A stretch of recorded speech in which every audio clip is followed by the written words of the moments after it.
Real estate ఇండియాలో గతంలో ఏ విధంగా ఉందనేది అయితే మనం చూసాము. మరి రాబోయే ఇంకో 10 సంవత్సరాల తర్వాత, 15 సంవత్సరాల తర్వాత రియల్ ఎస్టేట్ ఏ విధంగా ఉండబోతుంది? ఎక్కడెక్కడ రేట్స్ ఏ విధంగా ఉండబోతున్నాయి? అనే విషయాలైతే తెలుసుకుందాం. దీని గురించి అయితే మాట్లాడేందుకు ప్రస్తుతం మనతో పాటు real estate expert, legendary award winner Nandi Rameshwar Rao గారు ఉన్నారు. నమస్తే అండి. నమస్తే సార్, ఇండియాలో గతంలో మనం ఏ విధంగా ఉన్నాయని అయితే చూసాము. అప్పటి నుంచి ఇప్పటి వరకు ఎంత రేట్స్ పెరిగాయని అయితే మనం చూస్తూ ఉన్నాము. మరి రాబోయే ఇంకో 10 సంవత్సరాల్లో ఏ విధంగా ఉండబోతున్నాయి? అండ్ ఇప్పుడు ప్రస్తుతం ఏ విధంగా ఉన్నాయి? ఇవన్నీ పెద్ద క్వశ్చన్లు అడిగి కొద్ది టైంలో చెప్పండి. ఎట్లా చెప్తారు? గంటలు మాట్లాడాల్సిన సబ్జెక్ట్ నువ్వు 5 నిమిషాల్లో చెప్పండి అంటావు. నేను పీటీ ఉషా నా రన్నింగ్ అయితే ట్రై చేస్తాను. నాకు తెలిసిన కొద్దిగా చెప్తాను నీకు. Okay. Future of real estate అడుగుతున్నావు. ఇండైరెక్ట్ ఇంగ్లీష్లో చెప్పాలంటే రానున్న 15 సంవత్సరాల్లో రియల్ ఎస్టేట్ ఎట్లా ఉండబోతుంది? తగ్గుతుందా, పెరుగుతుందా, ఎన్ని బిలియన్ డాలర్ల బిజినెస్ ఉంది, అవన్నీ అడుగుతున్నాం. ఫస్ట్ రియల్ ఎస్టేట్ పెరగడానికి కారణం ఏంటంటే ఇన్ఫ్రాస్ట్రక్చర్. తర్వాత mindset of people. Lower segment అండి, ఎల్ఐజీ, ఎంఐజీ, హెచ్ఐజీ అని 3 గ్రూప్స్ ఉంటాయి. సో ఇప్పుడు ఎంఐజీ అబోవ్ యావరేజ్ అంటే గుడ్, ఆ లెవెల్లో ప్రాపర్టీ పర్చేస్ జరుగుతున్నాయి. So because of infrastructure industry is coming, because of industry employment is coming, because of employment salary is coming, because of salary GDP is going. మన growth rate almost 7% of GDP మనం represent చేస్తున్నాం real estate segment. అది చాలా పెద్ద మాట. అదేవిధంగా price రైజ్లో చూసుకుంటే on and year average 12 to 15% పెరుగుతుంది పర్ యానం. సో నాకు తెలిసి రానున్న రోజుల్లో India real estate business $35 to $39 or $40 billion. ఒక బిలియన్, మిలియన్ అంటే $1 million అంటే ఎంత అమౌంట్, బిలియన్ అంటే ఇంకా ఎక్కువ. $40 billion అంటే నాట్ బై 2000 ఇంకో 10 years $1 trillion దాటిపోతుంది బిజినెస్. 5-6 years తర్వాత దాటిపోతుంది. నేను అనేది ఏంటంటే ఈ రియల్ ఎస్టేట్ గ్రోత్కి ఏంటంటే మనకి డెఫినెట్గా అంటే పొటెన్షియల్ అనేది గ్రోయింగ్ ట్రెండ్లోనే ఉంది. ఓకే, ఎందుకు గ్రోయింగ్ ట్రెండ్లో ఉందంటే గత 10 సంవత్సరాలుగా మనం చూసుకుంటే గ్రాఫ్ అనేది ఇలా పెరుగుతూనే ఉంది. కొంత లాస్ట్ ఇయర్ కొద్దిగా స్టెబిలైజ్ అయింది, కొద్దిగా తగ్గింది మార్కెట్. మళ్ళీ ఈ ఇయర్లో కొద్దిగా మళ్ళీ పుంజుకుంది, కానీ ఇంకా పుంజుకోవాల్సిన అవసరం ఉంది. సో దీనికి అనేకమైన కారణాలు, మన టెక్నాలజీ కావచ్చు, మన ఇన్ఫ్రాస్ట్రక్చర్ కావచ్చు, మన లేటెస్ట్ బయింగ్ అఫోర్డబిలిటీ కావచ్చు, అట్లనే గవర్నమెంట్ తాలూకు ప్లానింగ్ ఏంటంటే మంచి IT corridors, SEZs, cluster, pharma clusters, pharma villages, satellite townships, ఇప్పుడు golf course, international sports stadium, IT corridor, AI, basically artificial intelligence చాలా మేజర్ రోల్ ప్లే చేస్తుంది. సో అంత ఈజీ కాదు, ఎందుకంటే ఆర్టిఫిషియల్ ఇంటెలిజెన్స్ చాలా జాబ్స్ తగ్గిపోతున్నట్టు. But maybe it will take 5 to 10 years to get into full. ఇప్పుడు స్టార్టింగ్లో ఉంది ఆర్టిఫిషియల్ ఇంటెలిజెన్స్. ChatGPT మనం చూసాం, మెటా చూసాం ఎలా. సో ఇవన్నీ కూడా న్యూ డెవలప్మెంట్.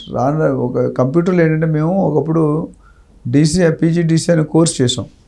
కోర్సులో ఏమైందంటే కోర్స్ చేసినప్పుడు మాకు కొన్ని లాంగ్వేజ్, ఇది ఎప్పుడో 1990sలో చెప్తున్నా, ఫోర్ట్రాన్, బేసిక్, కోబాల్, DBMS అని పేపర్లు ఉండేవి. మేము కోర్సు నుండి బయటకు వచ్చేసరికి కోర్సులు వెలువడిపోయింది. అంటే రేపు అనేది ఉండదు కంప్యూటర్లో, ఇవాళ రేపటిది రేపే. అదేవిధంగా ఈరోజు ఆర్టిఫిషియల్ ఇంటెలిజెన్స్ అంటే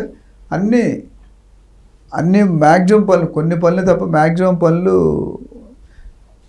సిస్టమ్స్ రోబోతో చేయించేస్తున్నారు. ఇప్పుడు లాబింగ్, ఇప్పుడు నెగోషియేషన్ చేయలేకపోవచ్చు, కొన్ని పనులు చేయకపోవచ్చు, బట్ మ్యాక్సిమం పనులకి కనిపెట్టేస్తున్నారు.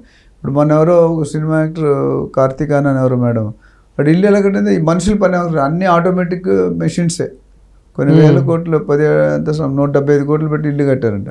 ఆ ఇల్లు ఎట్లా ఉందంటే ఫుల్లీ ఇన్ని 100 CC కెమెరాలు, సోలార్ ఫెన్స్, ఇవన్నీ కూడా పెట్టుకున్నారు. అట్లా పెద్ద పెద్ద ఫిల్మ్ స్టార్ సెలబ్రిటీస్ ఫారెన్లో 5,000-10,000 కోట్లు పెట్టి ఇల్లు కట్టుతున్నారు. ముఖేష్ అంబానీ గారు యాంటీలా అని 15,000 కోట్లు అంటే ఇప్పుడు దాని విలువ.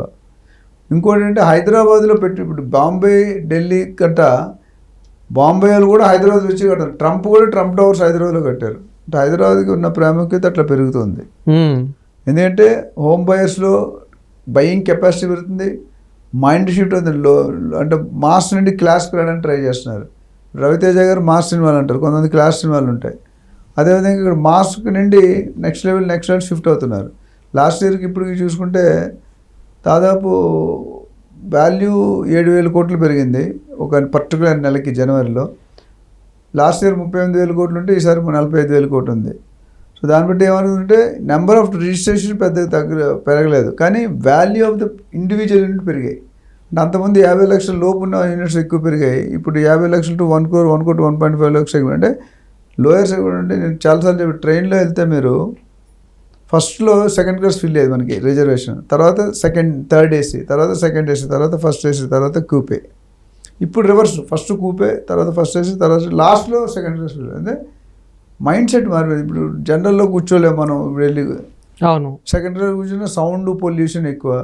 ఏసీలో 3 బెర్తులు ఉంటాయి, 2 ఏసీలో కొద్దిగా, ఫస్ట్ ఏసీలో చాలా పెద్దగా ఉంటాయి ప్లాట్ఫామ్స్, నెంబర్ ఆఫ్ సీట్స్ తగ్గుతాయి.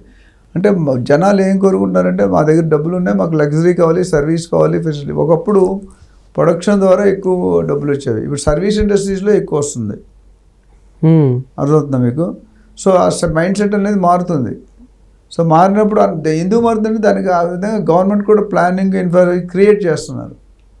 రోడ్లు కానీ, ఇండస్ట్రీస్ కానీ, పెద్ద పెద్ద కంపెనీలు ఇక్కడ రావడం కానీ, గూగుల్, మైక్రోసాఫ్ట్, IBM, ఇవన్నీ కూడా పెద్ద పెద్ద డివిజన్స్, వరల్డ్లోనే సెకండ్ లార్జెస్ట్ డివిజన్లు ఇక్కడ పెడుతున్నారు వరల్డ్లోనే. అంటే హైదరాబాద్కు ఉన్న ప్రాముఖ్యత ఏ విధంగా 10 లక్షల నుండి 10,50,000 మంది IT ఎంప్లాయీస్ ఉన్నారు. అవును. సో మొత్తం ఇండియాలో 20% మనమే క్యాటర్ చేస్తున్నాం, ఇంకో 20% బెంగళూరు కూడా అధిగమించింది. బెంగళూరులో ఎయిర్పోర్ట్కి వెళ్ళాలంటే 3 గంటలు. నేను మొన్న వెళ్ళా బెంగళూరు ఫ్లైట్లో, 3 hours. అంటే ఫ్లైట్లో 1 hourలో వచ్చేస్తాం, ఎయిర్పోర్ట్ నుండి ఆఫీసులో అంటే 3 గంటలు పడుతుంది. ఒక సైడ్, 2 సైడ్లు కాదు. సో అది పరిస్థితి. ఇప్పుడు హైదరాబాద్లో ఇప్పుడు బంజారాలు ఎక్కితే 40 minutesలో 35-40 minutesలో దిగిపోతాం. ఫ్లైఓవర్ ఎక్కామంటే ఎయిర్పోర్ట్ వచ్చేసినట్టే. సో ఆ విసురుబాటు ఉంది. మన airport one of the best airport in the world.